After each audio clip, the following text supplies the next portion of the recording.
Bienvenue dans Mieux-être, un podcast du magazine Science News pour vous accompagner à identifier vos douleurs et à vous reconstruire. C'est avec Noélie Panda, votre conseillère en relation d'aide, tous les mercredis à partir de 12h45 autour d'un thème édifiant sur le www.océance-news.com ainsi que tous les comptes sociaux du magazine Science News.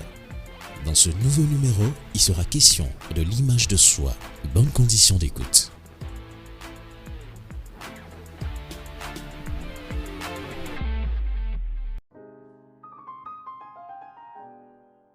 Bonjour, ici Noélie Panda, conseillère en relation d'aide. On se retrouve aujourd'hui pour un nouvel épisode de notre podcast. Aujourd'hui, nous allons parler de l'image de soi, la perception que tu as de toi-même, la manière dont tu te vois au quotidien. Je ne parle pas de ce que les gens disent de toi ou de l'image que tu renvoies aux gens. Non, je parle de ce que tu penses de toi-même. Parce que, en vrai de vrai, ta vraie vie commence par ce que tu penses de toi-même.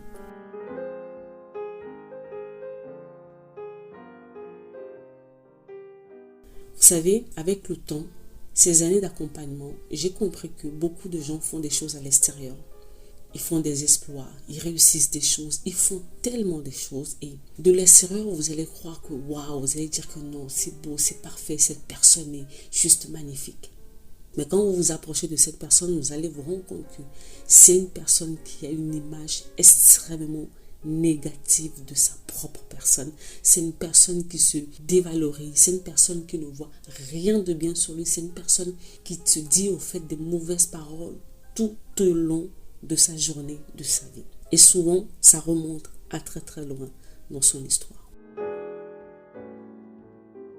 Ça m'arrive d'accompagner des professionnels qui travaillent dans le social et il y a quelque temps, on a eu une affaire. On s'est retrouvé devant une situation qui m'a personnellement perturbée. Vous savez, dans notre travail, on rencontre beaucoup de choses, mais il y a des situations qui nous percutent personnellement plus que d'autres.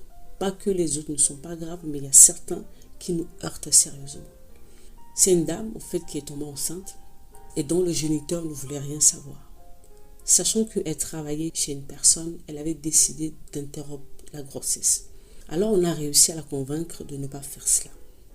On a tout fait pour la mettre en condition et elle est arrivée à la fin de sa grossesse. Elle a accouché d'une petite fille. Mais à la naissance de cet enfant, cette maman, avec toute sa colère, sa frustration, a commencé à battre le nouveau-né. Et un jour, elle est sortie faire une petite course et elle n'est jamais revenue. Elle a abandonné son bébé qui vient de naître.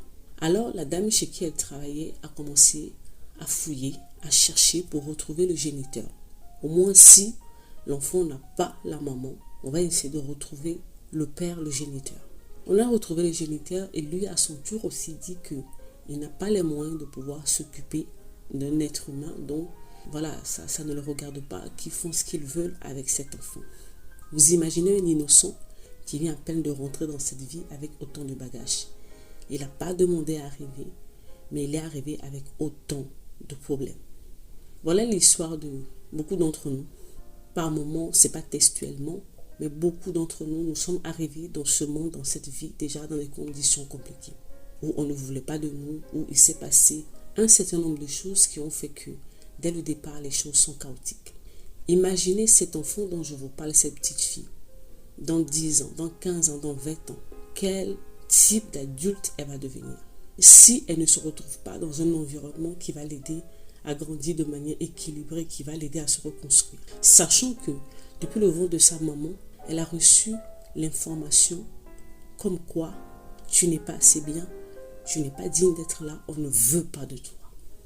Tout ce qui se passe pendant la grossesse d'une femme, à l'accouchement, l'enfant l'a déjà gardé à l'intérieur de lui, le message est déjà passé. Et si on n'aide pas cet enfant, dès le bas âge, à pouvoir réajuster un certain nombre de choses, on se retrouve tout droit devant un futur adulte complètement déséquilibré, qui va avoir une très mauvaise image de sa personne, qui va traîner des blessures, de l'abandon, du rejet, et qui va se retrouver devant beaucoup de lacunes dans la vie pour pouvoir avancer. Tout ça, ça a commencé où?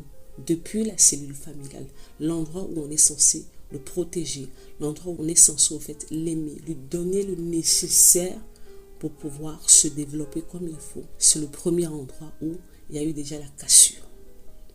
Et cet enfant va devoir se battre toute sa vie pour pouvoir se reconstruire, pour avoir une bonne image de lui-même, pour pouvoir avancer. Mais ce n'est pas toujours chose simple, chose aisée.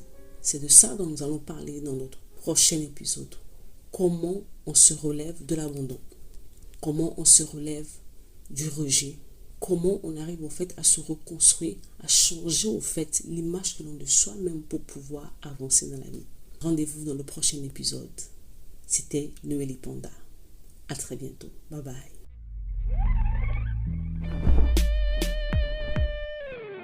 Ce podcast vous a été offert par le magazine Océance News. Si vous avez des questions, écrivez-nous à l'adresse contact@océance-news.com. Rendez-vous mercredi prochain pour un nouvel épisode. Océance News, le magazine de l'Afrique émergente.